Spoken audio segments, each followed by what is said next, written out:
Ang kwento ni Tomby. Ang kwentong ito ay hango sa totoong buhay.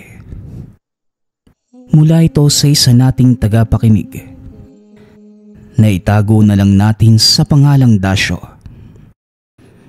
Taong 1993, probinsya ng Cagayan.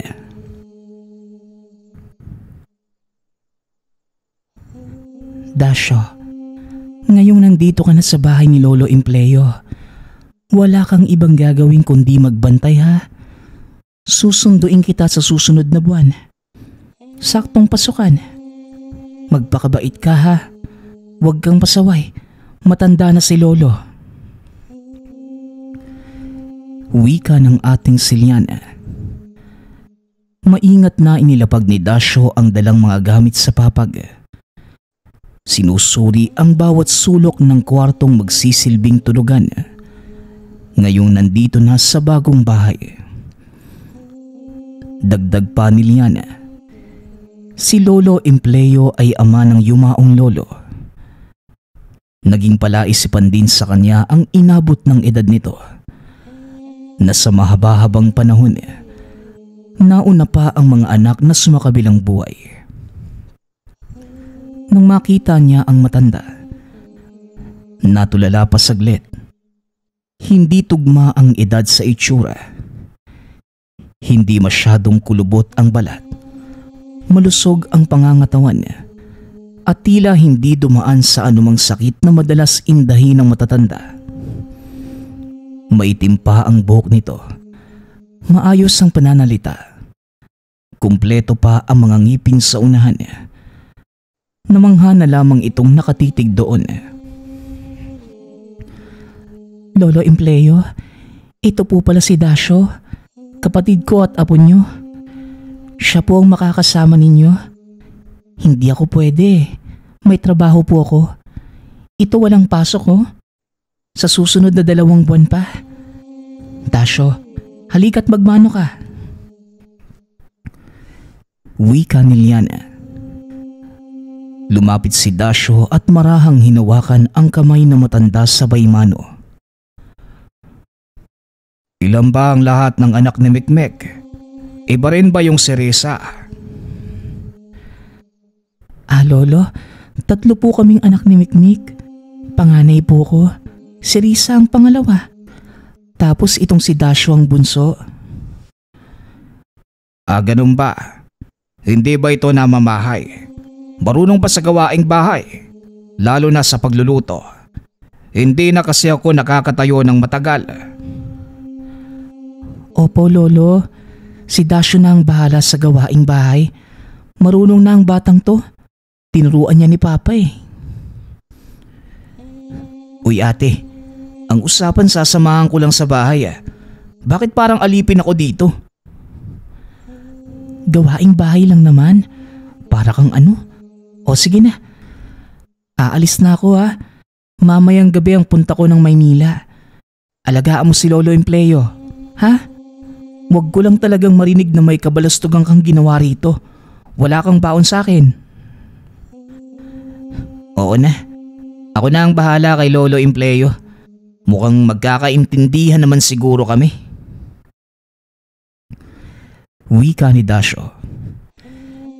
Nang sila na lamang ang naiwan sa tahanan, nagdadalawang isip si Dasyo na makipag-usap sa matanda. Ngayon pa lamang sila nagkita kaya naninibago ito. Ni hindi malaman kung paano pakikitunguhan niya. Paurong-urong sa paghakbang sa tuwing maiisipang humarap. Mabuti na lamang, si Lolo Empleo na ang nagkusang kumausap sa kanya. Mahihain pala ang bunso ni Mikmek.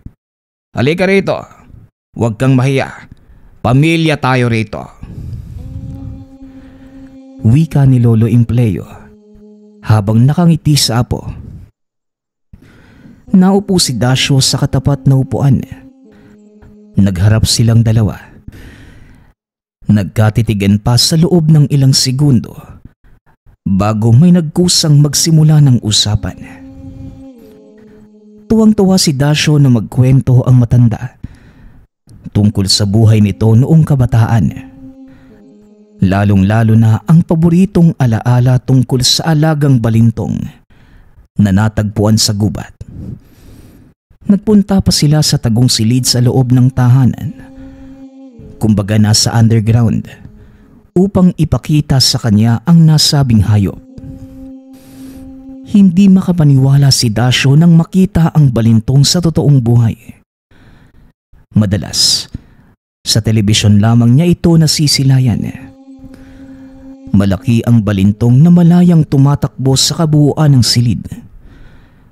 Madami naman itong pagkain, iba't ibang insekto sa harapan. Ang tangkad nito ay hanggang tuhod niya. Dahan-dahan pang lumapit nang makita siya. Grabe, hindi ko akalain na makakita ako ng balintong. Ang laki nito, lolo. Gaano po ba siya katagal dito? Tanong ni Dasyo habang hinihimas ang matigas na katawan ng hayop. Mahigit 70 taon na siyang nasa akin na po. Ang tagal na, no? Tugon ni Lolo Empleo na ikinagulat ng binata. 70 taon? Ang tagal na pala, lolo. Sigurado ka ba? Baka naman binibiro mo lang ako. Natagpuan ko siya noong edad 33 pa lamang ako. 103 taong gulang na ako ngayon na po. Katulad ng sinabi ko, natagpuan ko siya doon sa gubat noong panahong mahilig pa akong mangaso. Maulan na mga sandaling yon, napansin ko ang balintong. Akala ko nga nung una kung anong hayop lang, dahil wala akong makitang ulo at mga paa. Hindi pa siya ganong kalaki. Nabubuhat ko pa. Inuwi ko sa bahay dahil nagandahan ako. Tapos napansin ko na lang na lumabas na ang ulo at mga paa. Pero alam mo ba kung ano ang binigay niya sa akin? Pagsasalaysay ni Lolo Empleo na may pahabol pang tanong sa hulihan. Anak ng balintong? Ano po ba, lolo? Wala akong maisip eh. Isang bato na hindi ko akalain na magbibigay sa akin ng pambihirang kakayahan at lakas. Isang mutya, iho. Wika ni Lolo Empleo. Napakura pa si Dasyo. Hindi maintindihan kung ano ang sinasabi ng lolo. Nang mapansin ito ng matanda, nagpatuloy siya sa pagpapaliwanag. Ito. Ang bato na ito ay maliit lamang pero malaki at maraming kayang gawin. Mga kakayahang mahihirapang kang paniwalaan dahil sa hiwagang taglay. Apo, hindi lamang kasaganahan sa buhay ang atid ng mutsyang ito. Kaya ka ring bigyan ng lakas para talunin ang banta ng mga nilalang, katulad ng aswang. Wika ni Lolo Empleo. Mas lalong hindi nakapagsalita si Dasyo. Nasa tamang edad naman na pero hindi niya maintindihan ang narinig. Natawa na lamang si Lolo Empleo nang makitang nakatingin lamang siya. Hayaan mo, apo. Maiintindihan mo rin ang mga sinasabi ko. Malay natin, isa sa mga araw na ito, makakakita ka ng pangyayari na gugulantang sa iyong pag-unawa. Halika, bumalik na tayo sa itaas para makapagmeryenda. Kugas, iiwan ka muna namin dyan. Babalik kami mamayang gabi. Pagpapaalam ni Lolo Empleo sa alagang balintong na pinangalan ng Kugas. Sa pagsapit ng hapon, walang ibang ginawa ang maglolo kundi ang magkwentuhan. Buhat sa mga salitang hindi pa nauunawaan. Nahirapan si Dasyo na intindihin ngunit tumatango na lamang ito upang magpatuloy ang usapan. Nang pumatak ang 6:00 ng gabi, Saka lamang sila natigil dahil kinakailangang magluto ng hapunan. Si Dasyo ang gumawa ng gawaing kusina. Samantalang naupo sa sala si Lolo Empleo. Nanonood ng balita sa telebisyon. Makalipas lamang ang ilang sandali, nagsalo na sila sa pagkainan. At kahit kumakain, hindi pa rin mapigilang magsimula ng panibagong kwento. Naaaliw na lamang din si Dasyo dahil sa kabila ng maraming bagay na hirap niyang intindihin, meron naman itong natutunan. At sa paglipas ng bawat minuto, lumalalim ang koneksyon nila sa isa't isa. Alam mo, Apo, ikaw pa lamang ang kinikwentuhan ko ng aking buhay bilang isang antingero at manunugis ng aswang. Noong kabataan ko, edad 33 hanggang 38, 5 taon ang inilaan para matutunan ang lihim na karunungan. Katuwang at guro ko noon si Mang Muling, na siyang nakapagsabi na nararapat ako sa tungkuling ito. Tinuruan niya ako mula sa mga dasal hanggang sa paraan ng pagligpit ng bangkay ng mapupuksang aswang. Nung edad 40 na ako, dito na nagsimulang manugis ng aswang. Napadpad ako kung saan-saan, hinahabol, tinutugis ang bawat nilalang na walang awang hinahamak ang tao. Madalas kong makalaban noon ang aswang na mandarage, yung parang ibon na mahilig mambiktima ng sanggol at buntis. May isang beses nga na nilipad ako habang nakikipaglaban, pero walang ni isang nagtagumpay na makatakas sa akin. Malupit itong lolo mo eh. Mambibiktima ka. Halika, putulang kita ng pakpak at gilitan ng leeg. Yan ang palagi kong sinasabi kapag may nilalang na makikita. Salaysay ni Lolo Empleo. Ngunit hindi pa roon ito natapos.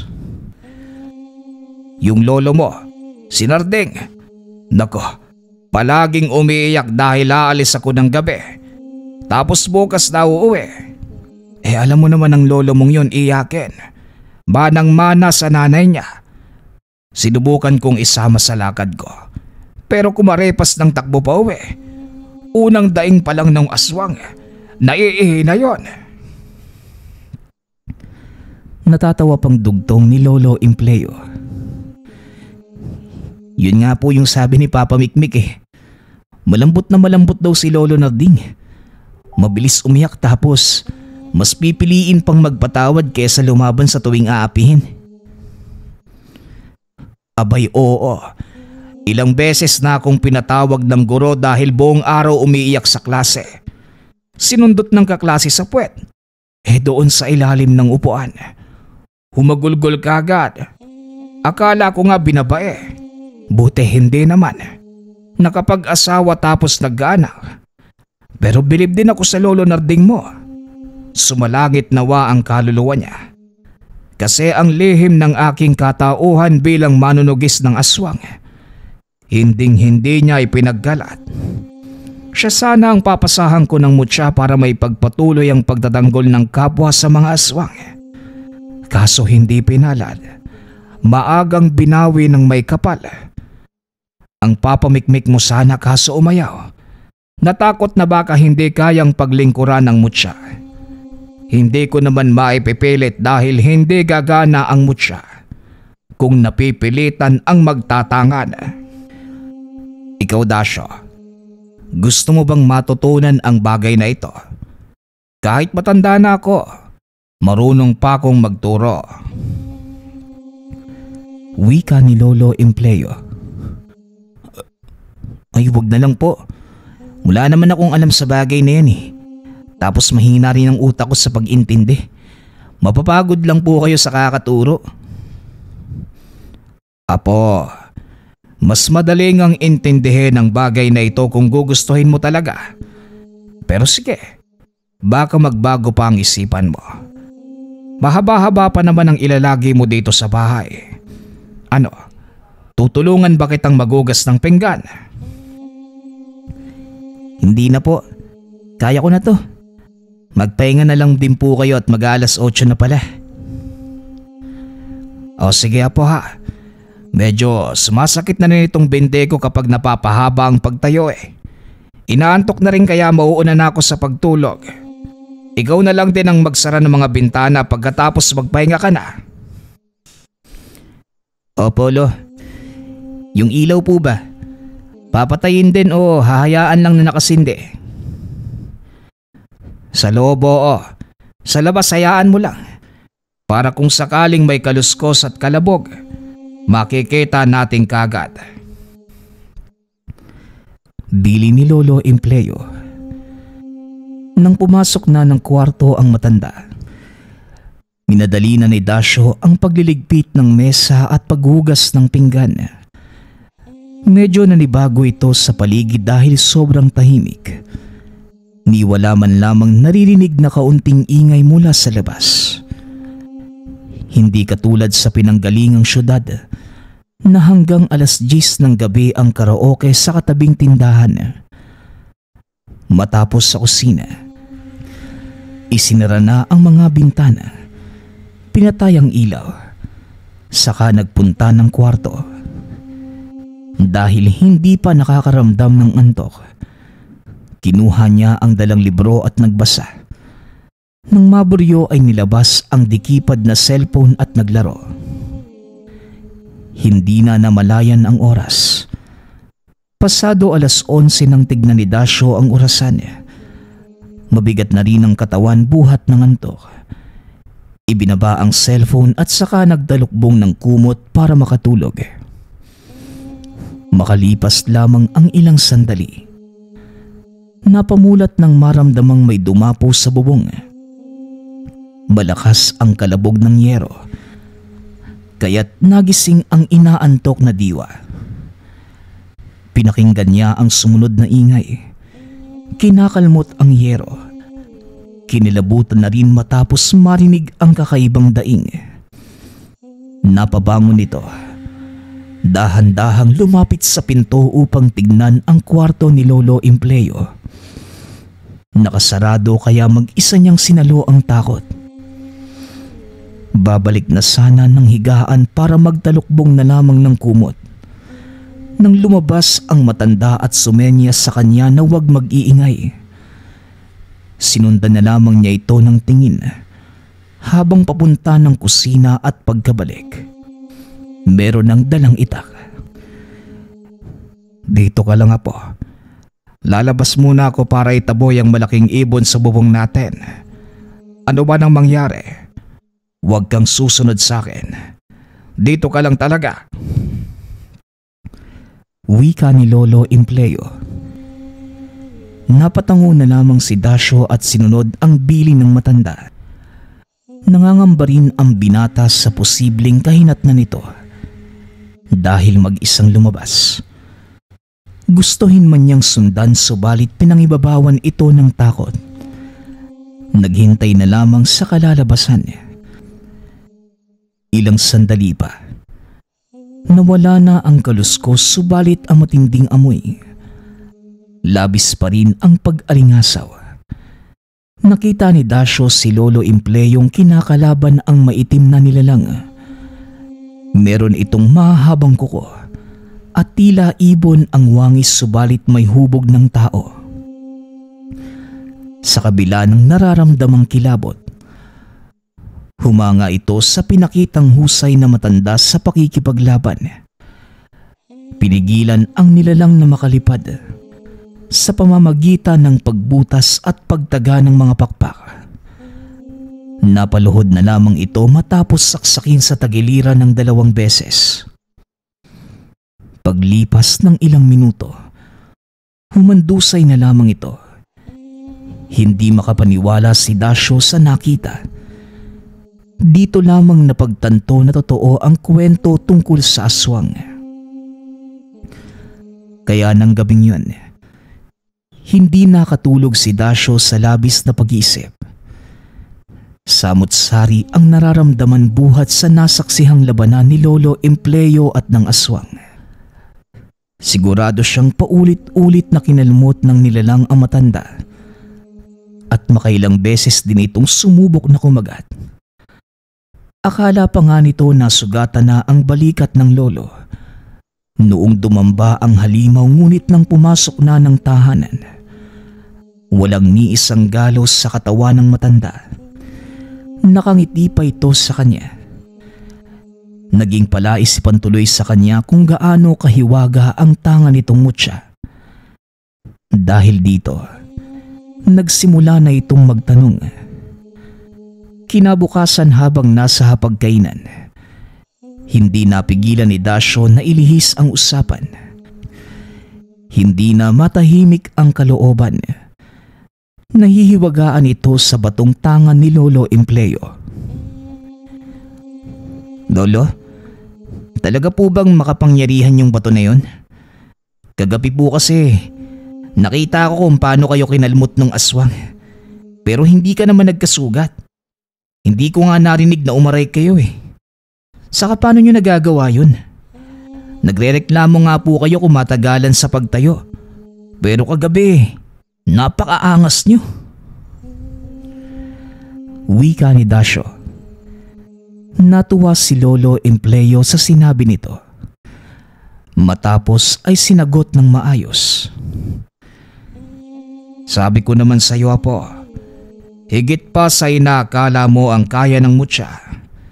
Sa pisikal ko bilang tao, mahina na talaga ako. Kaya hindi kayang tumayo sa loob ng mahabang oras.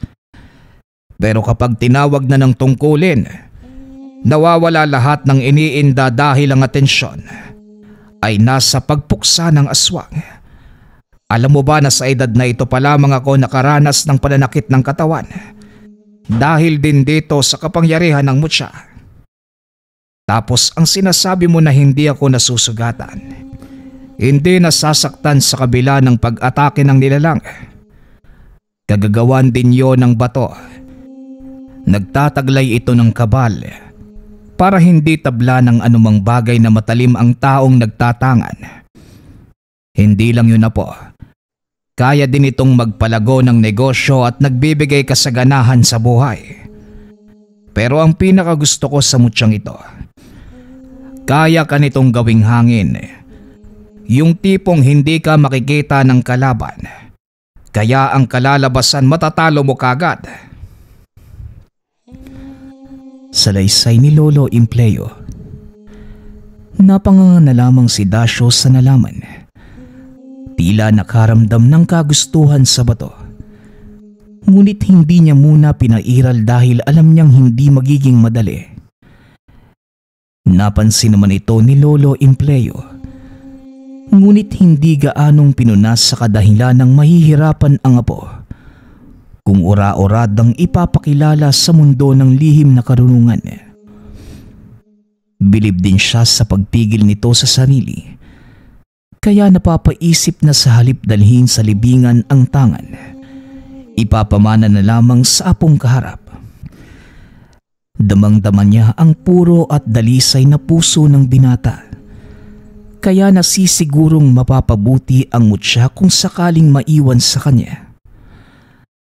Matapos ang seryosong usapan, nilibang ni Dasyo ang sarili sa panonood ng palabas sa telebisyon.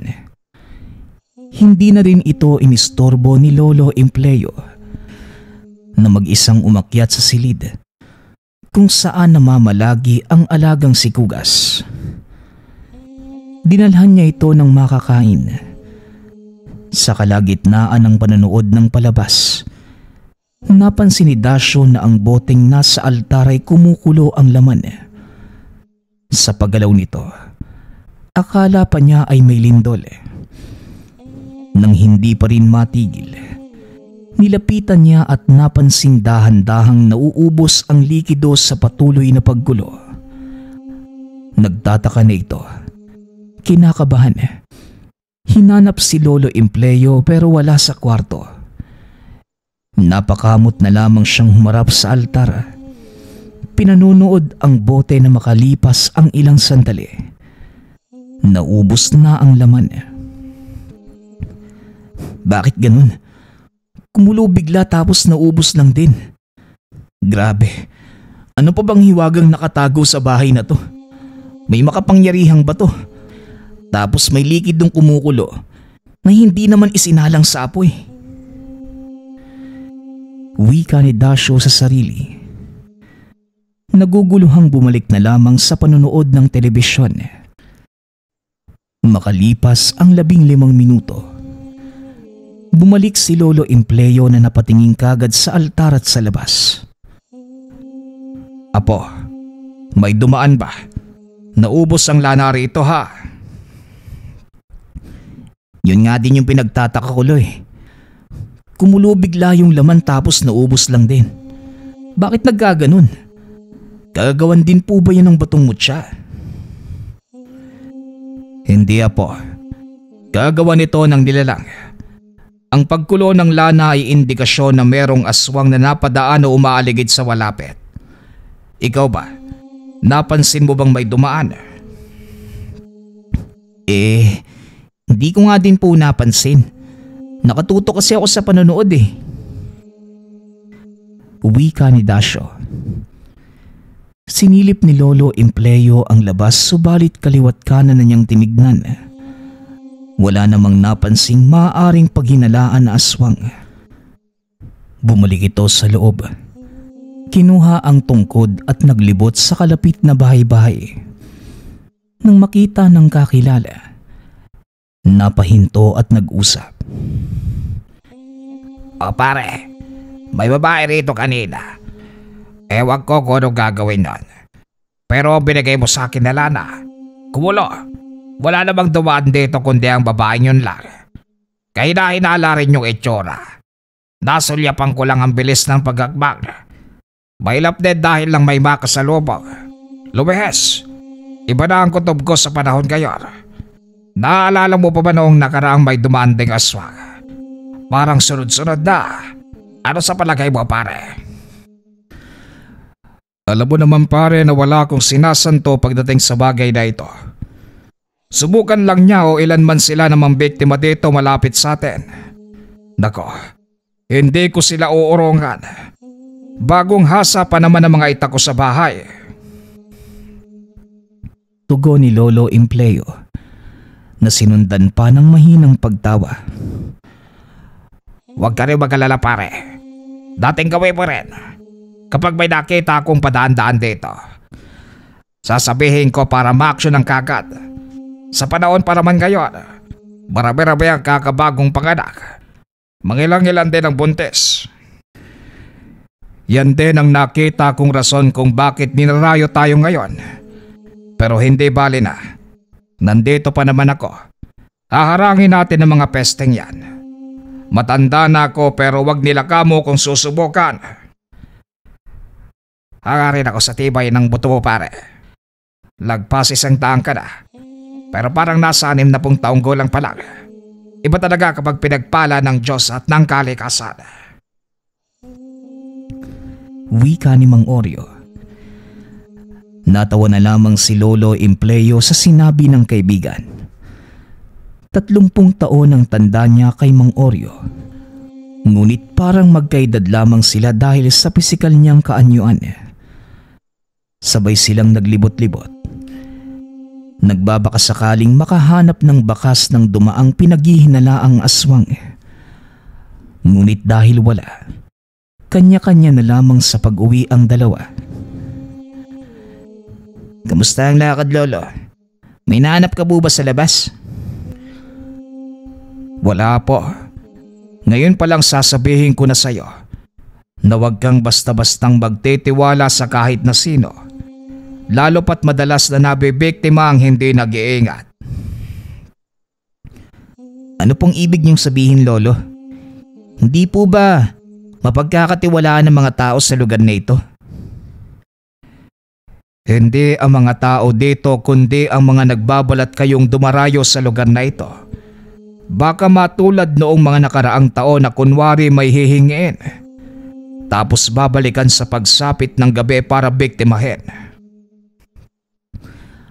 Aswang pa rin po ba ang usaping ito, Lolo? Pasensya na po kayo ha. Naninibago po talaga ako eh. Hayaan mo na po. 2 buwan kang mananatili rito. Kaya sanayin mo na ang sarili mo sa ganitong bagay. Saka oo, tungkol pa rin sa aswang usaping ito. Tandaan mo Apo, ang aswang ay tao rin. Kung mapanlin lang ang tao, mas lalo ang nilalang na yan. Itatak mo yan sa isipan mo. Bili ni Lolo Empleo. Napatango na lamang si Dasyo. Bigla itong nangamba. Ngunit sinigurado naman ni Lolo Empleo ang kaligtasan. Kaya kahit papano ay napanatag ito. Nang sumapit ang gabi, hindi mapakali si Dasyo na kagad nagsara ng mga bintana at pinto. Pasilip-silip pa sa labas. At sa tuwing may mapapadaan ay nagtatago. Pinuna naman siya ni Lolo Empleo nang mapansin. Aba po, hindi mo kailangan maging ganyan. Diyos ko, nagmukha kang ewan sa ginagawa mo eh. Wika ni Lolo Empleo. Ilang sandali lang ako sa banyo, pero paglabas ko nakasara na ang lahat ng mga bintana. Hindi ito ang ibig kong sabihin na po. Ang gusto ko lang naman iparating, huwag madaling maniwala at magtiwala. Saka hindi tayo madaling mapapasok ng mga nilalang na yan na may masamang hangarin dahil sa mutsako. Kung makalapit man sila hanggang bakuran lang, hindi aabot dito sa loob. Itigil mo na yan na para kang ano. Dagdag ni Lolo Empleo. Natatawa ito kaya nahiya naman tuloy si Dasyo. Ginausap na lamang ang apo. Ipinaliwanag ng mabuti ang kasalukuyang ganap sa lugar patungkol sa muling pagpaparamdam ng mga aswang. Sa hinaba-haba ng paliwanag, naintindihan din ng binata. Sa oras ng pagtulog, napahimbing ang dalawa. Nasa katabing mesa ng higaan ang mutya na hinubad ni Lolo Empleo mula sa pagkakakwintas. Nagbigay na ito ng senyales ngunit hindi kagad napansin. Ang kalapit na bahay na nasa hindi kalayuan, dahan-dahan ang pinunteriya ng aswang. Mabuti na lamang ginising ng pagkaihi ang matanda, kaya't napansin ang hudyat ng tangang mutya. Nagmamadali itong nagpunta sa banyo upang makaihi. Pagkatapos ay kumuha ng patalim, saka lumabas. Dahil sa ingay na mga yabag ni Lolo Empleo, nagising si Dasyo at nang makitang lumabas siya, tuluyan ang nawala ang antok dahil naglalaro na sa isipan ang aswang. Samantala, hindi lang pala si Lolo Empleo ang nakapansin sa aswang. Maging ang kaibigang si Mang Oryo na nasa katabi lamang na bahay. Nagpang-abot pa sila. Oy pare, mabuti at nandito ka. Ayaw ng aswang. Napakatindi ng amoy na nagawa kong gisingin. Akala ko may nasusunog. Aswang la pala. Mabuti napansin mo. Halika pare, magtulungan tayo, total nandito ka rin naman. Sa likod ka, sa harapan naman ako. Wika ni Lolo Empleo. Sa pagtutulungan ng dalawa, mas napabilis ang pagpuksa sa nilalang. Naging maingat din si Mang Oryo dahil kumpara kay Lolo Empleo, mas madali siyang magkasugat. Hindi na rin pinatagal pa ng matandang antingero ang buhay ng aswang. Pinagsasaksak hanggang sa masiguradong wala ng buhay. Oy pare, may sugat ka sa braso. Nako, gamutin natin yan bago pa lumala. Wika ni Lolo Empleo. Dinala ng matanda sa tahanan si Mang Oryo at doon ginamot. Gamit lamang ang lana na siya mismo ang gumawa. Napabuti ang kalagayan. Ang importante, hindi nagdagumpay ang aswang pare. 3 buhay ang nailigtas ngayong gabi. Ang ina, ang bata sa sinapupunan, at ang isa pang sanggol na ilang araw lang mula nung maipanganak. Yun nga ang importante, Oreo. Saan ba kasi namumugad ang mga aswang na yan? Nang mapuntahan at sa sarili nilang lungga puksain. Napeperwisyo at nalalagay sa alanganin ng buhay ng mga tao sa atin. Lolo, maiba po tayo. Kung napatay niyo po yung aswang, nasan yung katawan nila? Iho, dahil ligpit na namin ng lolo mo, wala nang dapat ipag-alala dahil wala na yung banta sa atin. Ang problema lang, baka may aatake na naman sa susunod na mga araw. Maging alisto na lamang talaga tayong lahat. Kung may kahina-hinala o may maamoy, kikilos kagad. Sa tingin ko nga, mas mapangahas sa mga aswang ngayon kumpara sa mga nagdaan. Wika ni Lolo Empleo. Matapos ang pangyayaring yun, naging bantay sarado na ang 3. Ang nakasanayang pagubad ng kwintas na mutya sa tuwing matutulog. Binago na ni Lolo Empleo para madaling makaresponde kung sakaling magbibigay ito ng sinyales. Si Mang Oreo naman, natutulog ng maaga at gigising tuwing 11:00 ng gabi para magmanman sa paligid. Habang si Dasyo naman, alisto na kahit may hinang kaluskos na papatayo na. Sa paglipas ng mga araw, naging payapa ang lugar. Wala pang bakas ng aswang ngunit hindi nagpakampante si Lolo Empleo. Nang sumapit ang hapon, hindi inaasahang masusubok si Dasyo ng may aling lumapit sa kanya. Habang nagdidilig ng halaman sa bakuran, maayos naman ang pananamit ng babae na hindi masasabing pulubi. May kaunting kolorete pa nga sa muka. Nagtanong ito ng direksyon sa binata. Iho, pupunta akong sitio 2. Saan ba ako dadaan? Nalilito na kasi ako. Kanina pa ako pabalik-balik. Sitio 2 po ba? Teka lang po Tugon ni Dasyo. Inilala ng binata ang sinabi ni Lolo Empleo patungkol sa mga sitio ng lugar. Matagal siyang nakasagot dahil nakalimutan. Habang nag-iisip, unti-unti niyang napansing may nangangamoy. Napalingon pa ito sa pag-aakalang may dumi sa paligid. Ngunit wala naman. Nang mapatingin sa ale, dito na siya nagtaka dahil doon nang gagaling ang masangsang na baho. Napakunot na lamang ang noo ni Dasyo dahil nang magtama ang kanilang paningin. Baliktad ang refleksyon sa mga mata nito. Kagad siyang lumayo. Gayon din ang ale na naintindihan ng kilos niya.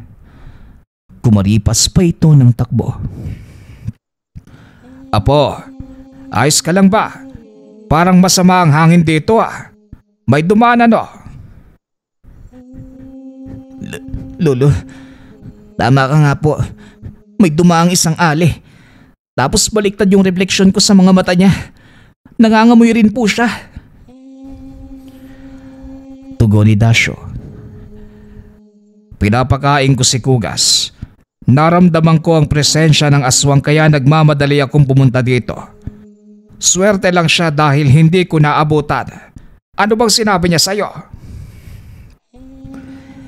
Nagtanong po kung saan daw ang sitio 2. Hindi ko nasagot dahil nakalimot ako Tumakbo siya sa bandang doon nang mapansing nahalata ko. Hindi na siya mararamdaman ng mutya. Paniguradong nakalayo pero alam ko ring babalik yon. Ganyan ang estilo nila. Nangyari na ito maraming beses dati. Ang kakapal lang ng apog na ulitin ngayon. Mabuti at nagtanda ka sa sinabi ko. Apo, maging alisto lang talaga para maging ligtas. Dito ka lang. Sasadyain ko lang si paring Oreo.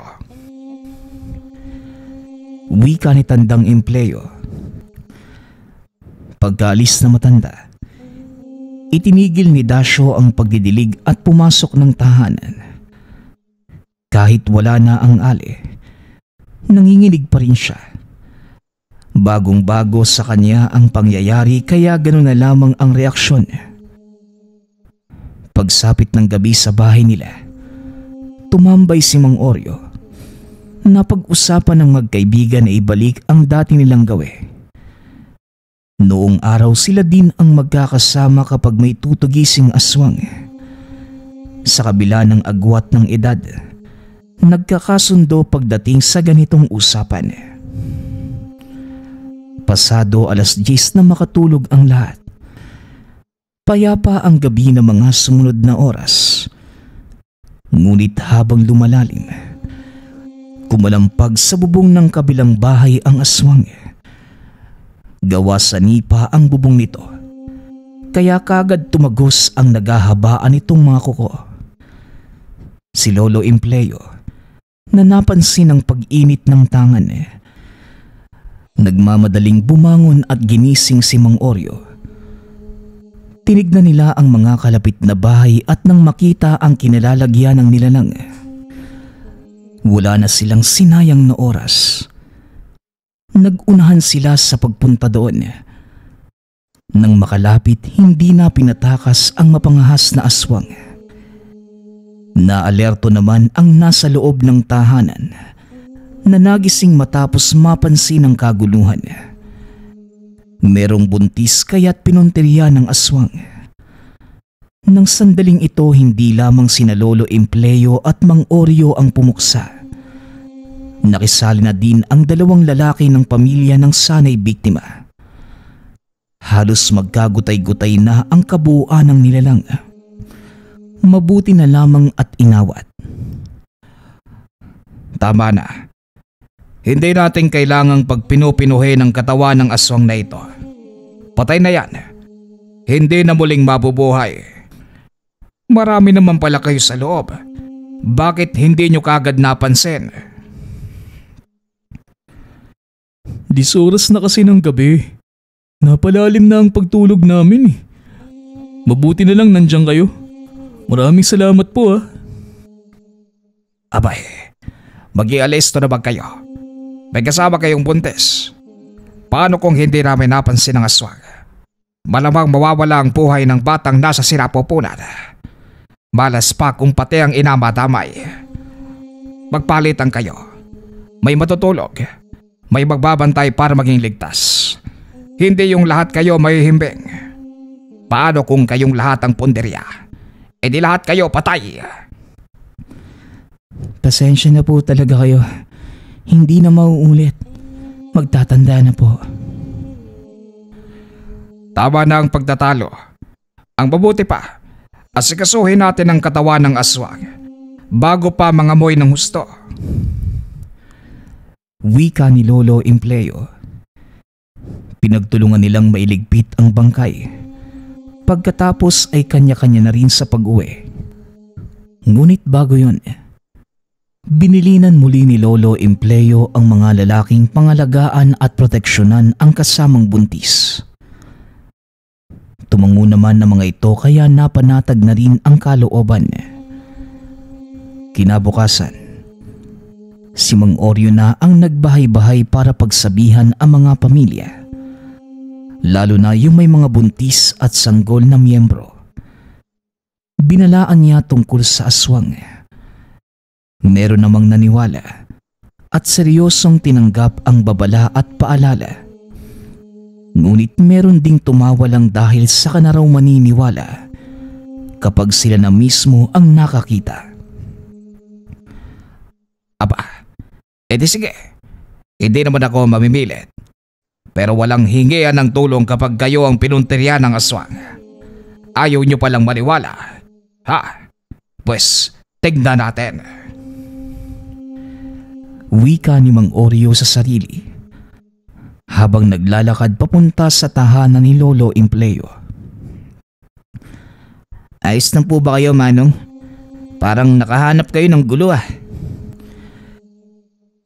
Sino ba naman ang hindi magagalit? Ikaw na nga itong tumutulong. Ikaw pa ang pinagmumukhang masama kesyo nagkakalat ng pekeng balita.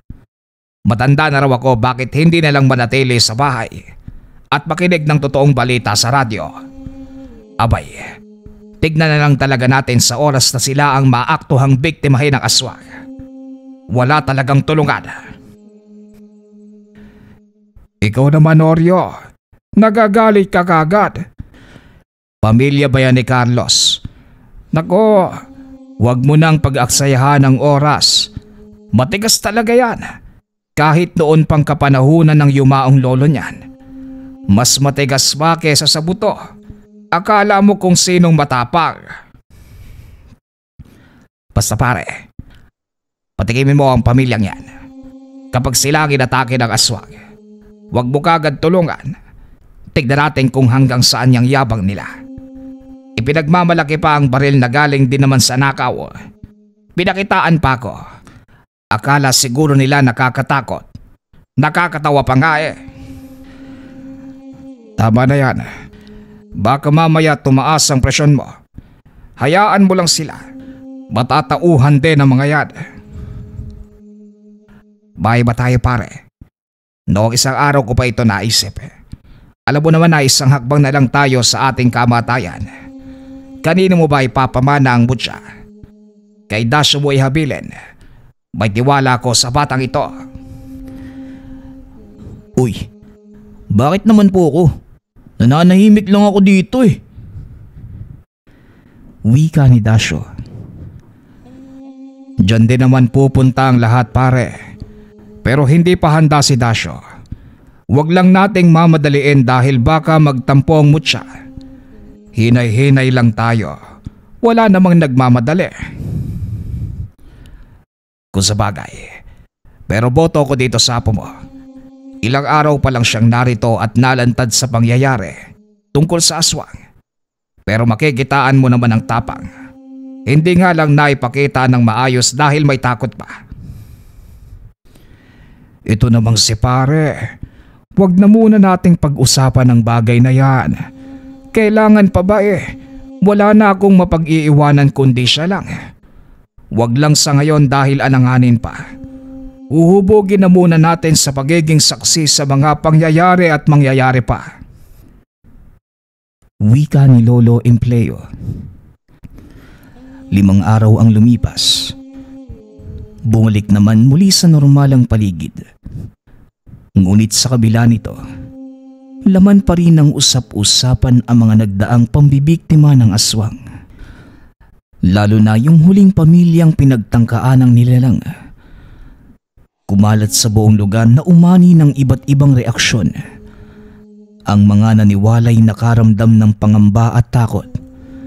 Ngunit meron pa din namang ayaw pang maniwala dahil gusto munang masaksihan ang mismong mga mata. Sa kasalukuyang kalagayan, hindi mapakali si Lolo Empleo. Ayon sa kanya, baka nagpapalipas lamang ng araw ang mga aswang at aatake na naman. Naranasan na niya ang ganitong sitwasyon. Hindi man sa mismong lugar nila ngunit para sa kanya. May posibilidad na mangyari ito sa kanila. May isang beses na napadayo siya sa probinsya ng mga kaibigan. Noong kabataan, na ginagambala din ng mga nilalang. Matapos makapangbiktima, magpapalipas muna ng panahon sa kamuling manggugulo. Malala yung nasaksihan niya na ikinabahala ng maranasan sa kanila. Ang lalim po ng iniisip ni Lolo ah. Mas malalim pa sa paliguan ni Kugas.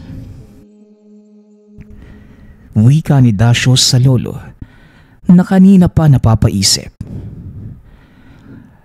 Naalala ko lang apong nakaraan. Maraming beses na akong napasabak sa panunugis ng mga aswang. Kaya may ideya na ako sa maaaring kahinatnan. Tignan mo, masyadong tahimik pa ngayon. Nangangamba ako na baka naghihintay lamang ng tiyempo ang mga aswang. Tapos merong sasalakay sa atin. Hindi sila sabay-sabay kung umatake, pero pwedeng maging sunod-sunod.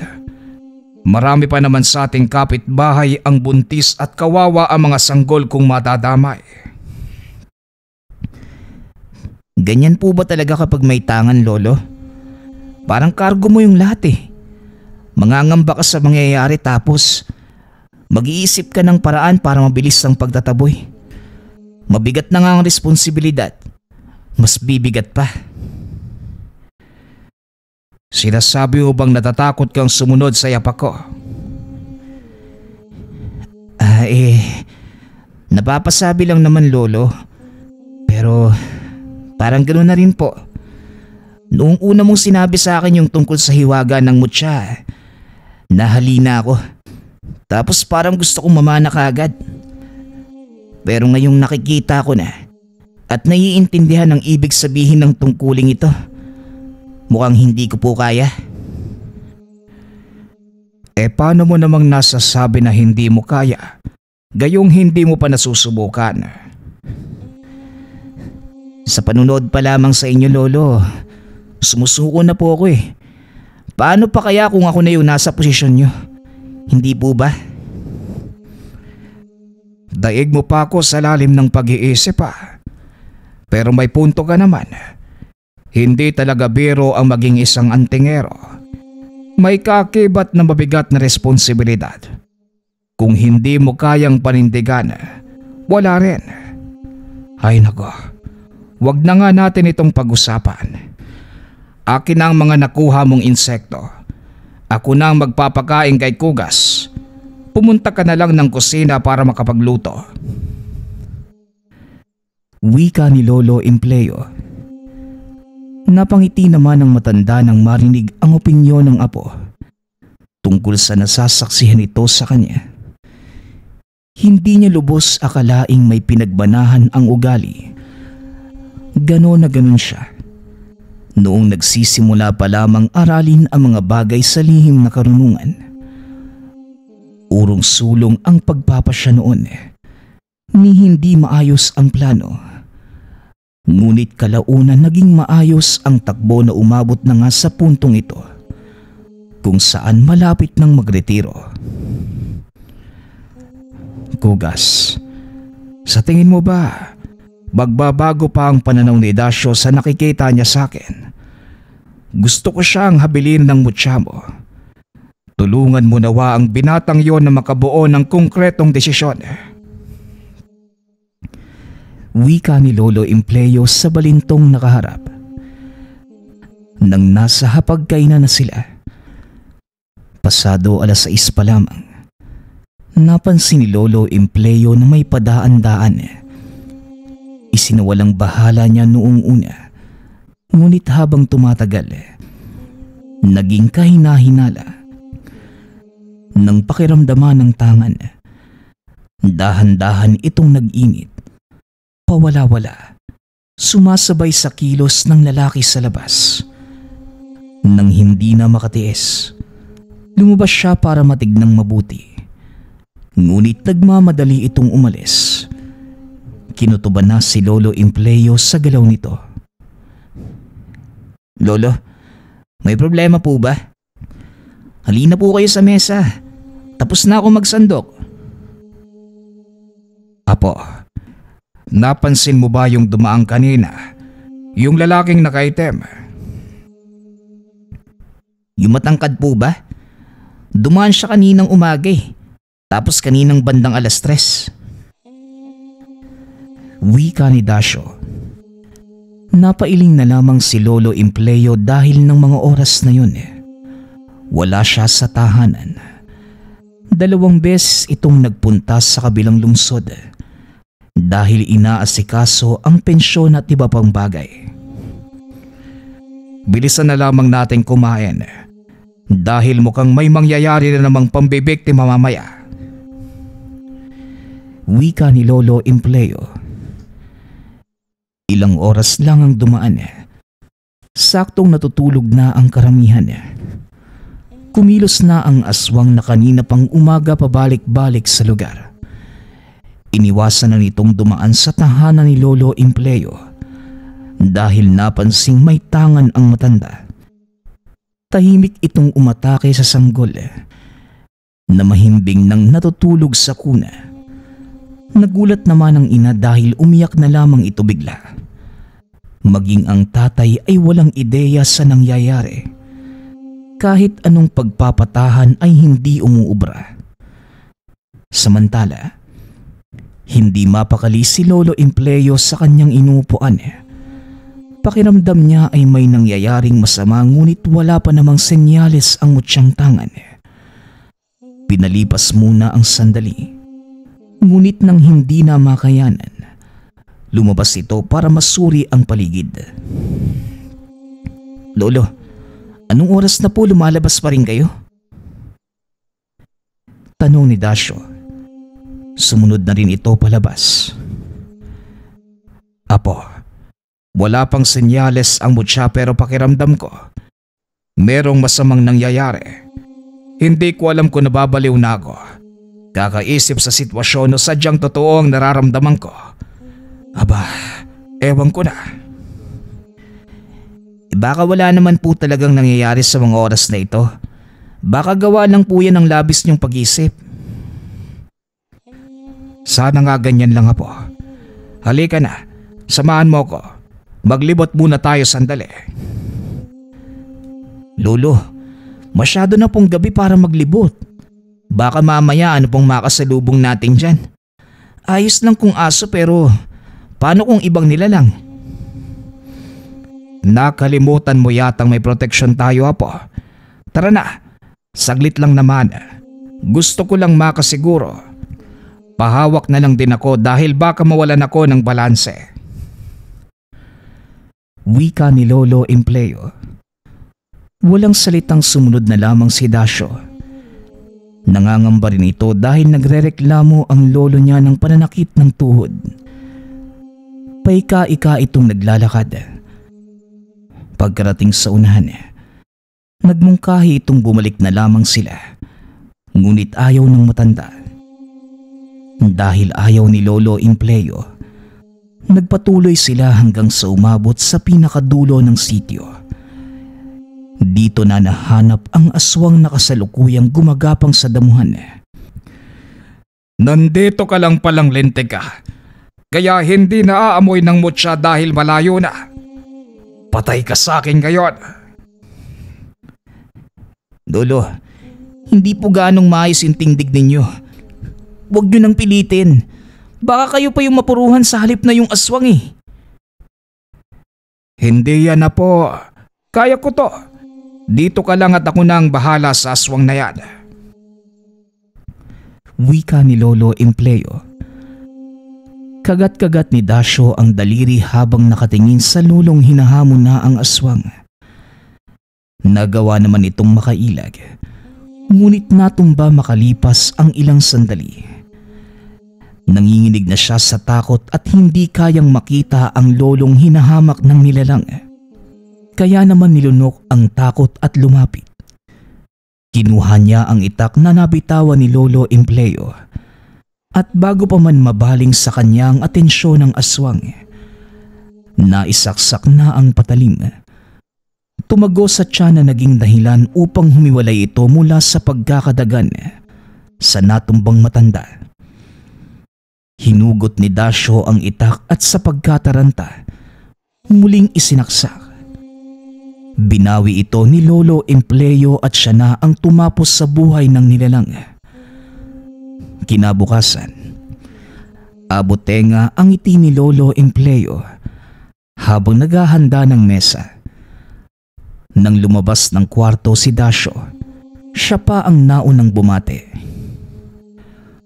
O Apo, maupo ka na ng makapagkape. Mainit-init pa ang tinapay. Maaga akong gumising para maabutan ng maglalako nitong pandesal. Itong kape, ikaw na ang maglagay ng asukal. Ang aga mo ngayon, Lo. May lakad ka po ba? Bandang 7:00 ka pa naman sana gigising. Paano ba naman kasi? Labis ang tuwa ko sa pinakita mong katapangan kagabi. Damang-dama ko ang panginginig mo. Kaya laking gulat nang naglakas loob kang lumapit at kalabanin ng aswang. Napatay mo pa. Aba, malaking pagbabago yon para sa iyo, apo. Lolo naman, parang yun lang eh. Nahirapan kayo kagabi. Masakit pa yung tuhod nyo. Alangan namang hayaan kitang lapain ng aswang. Swerte naman niya kung ganun. Wika ni Dasyo. Natawa si Lolo Empleo sa sinabi ng apo. Hindi niya alam kung hanggang saan ang hangganan ng tuwa dahil sa wakas. Nakitaan na rin niya ng tapang si Dasyo. Hindi pa nga lang ganung katapang ngunit naroon na. Hindi siya makapaghintay na hubugin ito bilang tagapagmana ng mutsyang tangan. O siya po, kumain na tayo ng magkalaman ng tiyan natin. Mamaya pa darating ang biniling bigas at naubusan tayo. Ito na lang muna ang pagtiyagaan natin. Wika ni Lolo Empleo.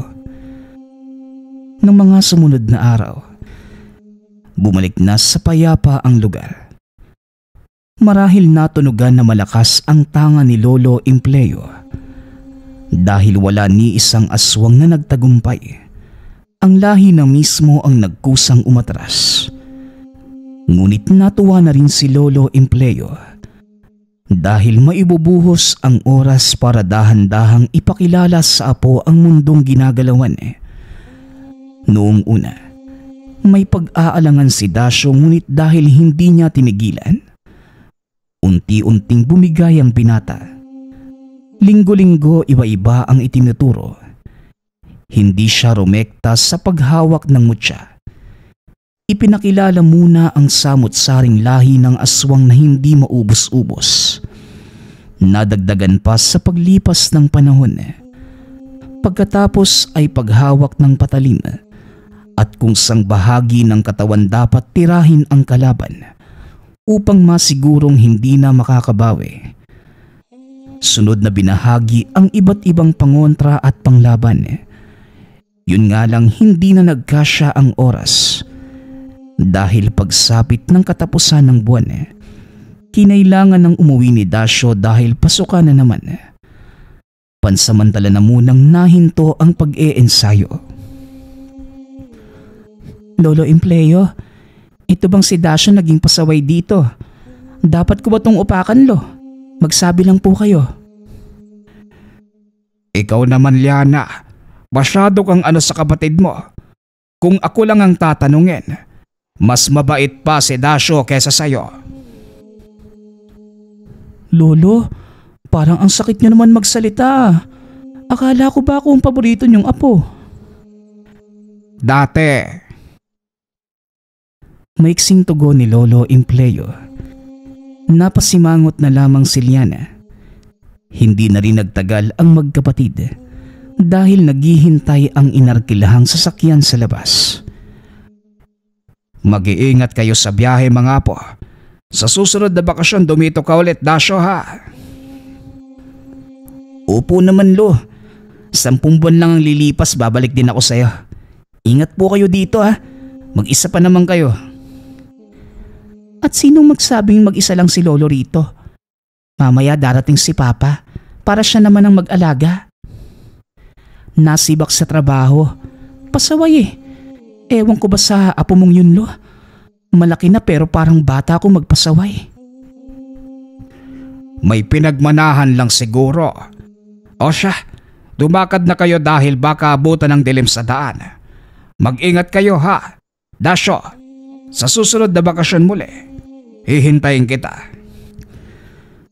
Katulad ng sinabi ni Liana, dumating ang apo ni Lolo Empleo na si Mikmik. Ama nila Dasyo. Ito na muna ang nag-alaga sa matanda habang naghahanda sa panibagong taon ng pasukan ng apo. At habang hinihintay na muling sumapit ang bakasyon, ibinuhos muna ni Lolo Empleo ang atensyon sa pag-aalaga kay Kugas na siyang dahilan kung bakit nagkaroon ng pangmalakasang mutya na tumalo sa maraming aswang. Nagpapasalamat nga pala ako sa lahat ng sumusuporta sa ating channel. Nawa ay patuloy niyong suportahan at pakinggan ang ating mga kwento. Hanggang sa muling pakikinig. Paalam.